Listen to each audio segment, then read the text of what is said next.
नमस्कार। आज हम बात कर रहे हैं बिहार सरकार के एक हालिया और काफी बड़े फैसले की। हाँ, सामाजिक सुरक्षा पेंशन में जो बढ़ोतरी हुई है उस पर। बिल्कुल। हमारे पास इससे जुड़े कुछ लेख और रिपोर्ट्स भी हैं। कोशिश यही रहेगी कि इसके मुख्य पहलू समझे। और ये भी कि इसके पीछे तर्क क्या हैं और हाँ, राजनीतिक प्रतिक्रियाएं क्या आ रही हैं। तो चलिए सबसे पहले उस खबर से शुरू करते हैं जिसने सबका ध्यान खींचा। जी पेंशन की रकम में ये बड़ा उछाल। जी। तो हुआ ये है कि 21 जून 2025 को बिहार सरकार ने ऐलान किया। जी। ऐलान ये कि राज्य के बुजुर्गों, विधवा महिलाओं और दिव्यांग नागरिकों को जो मासिक पेंशन मिलती थी 400 रुपए, हाँ, 400 रुपये। वो अब सीधी 1100 रुपए कर दी जाएगी। 1100 रुपये, ये तो मतलब काफी बड़ा जंप है। हाँ, और ये पैसा जुलाई 2025 से, मतलब अगले महीने से, अच्छा, जुलाई से, और सीधा खाते में। हाँ, हर महीने की 10 तारीख को डायरेक्ट बैंक ट्रांसफर। ये तो सुनने में वाकई बहुत बड़ा कदम लगता है, खासकर जब लाभार्थियों की संख्या देखें। हाँ, संख्या कितनी है अंदाजन? देखिए, अनुमान तो करीब 1,09,00,000 का है। हालांकि कुछ रिपोर्ट्स में ये आंकड़ा मतलब 1,96,00,000 तक भी बताया गया है। ओह, तो ये तो बहुत बड़ी आबादी हुई। बिल्कुल, बहुत व्यापक असर होगा इसका। और बढ़ोतरी देखें तो सीधे सीधे 275% की है। 275%? सही कह रहे हैं।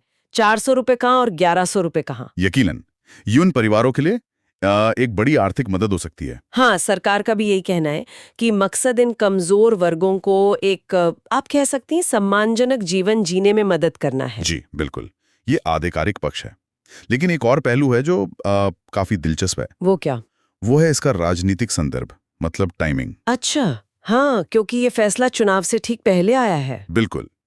तो इस पर अलग अलग प्रतिक्रियाएं आ रही हैं, स्वाभाविक है। जैसे विपक्ष क्या कह रहा है? विपक्ष जैसे तेजस्वी यादव हैं, वो इसे एक चुनावी रणनीति बता रहे हैं। उनका कहना है कि ये महागठबंधन सरकार के जो पहले के कदम थे, उन्हीं की नकल है एक तरह से। अच्छा, और जो सत्ता में है जेडीयू एनडीए? हाँ, तो जेडीयू एनडीए गठबंधन का कहना है कि ये पूरी तरह से जनहित में उठाया गया कदम है, कल्याण के लिए है।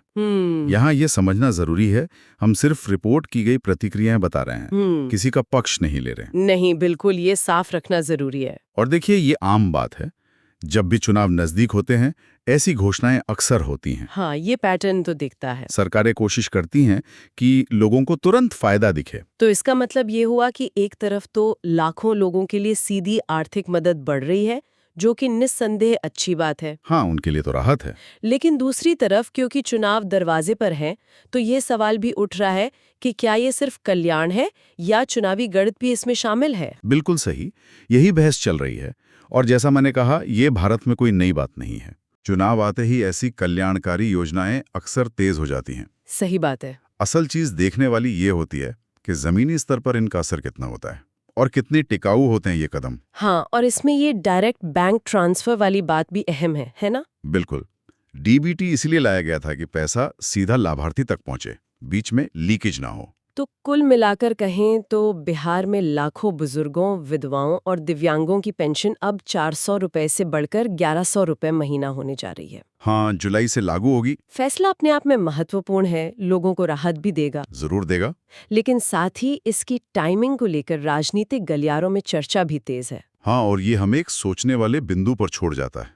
किस तरह के बिंदु पर? कि ये जो तात्कालिक आर्थिक सहायता है और जो राजनीतिक खींचतान है, इससे परे अगर देखें तो क्या कोई ऐसी दीर्घकालिक मजबूत व्यवस्थाएं हो सकती हैं, ऐसी व्यवस्थाएं जो सामाजिक सुरक्षा को इन चुनावी चक्रों के उतार चढ़ाव से मतलब काफी हद तक मुक्त रख सकें? अच्छा सवाल है। और लगातार जरूरतमंदों को सहारा देती रहे, बिना इस बात के कि चुनाव कब है। ये एक बड़ा सवाल है जिस पे शायद और सोचने की जरूरत है।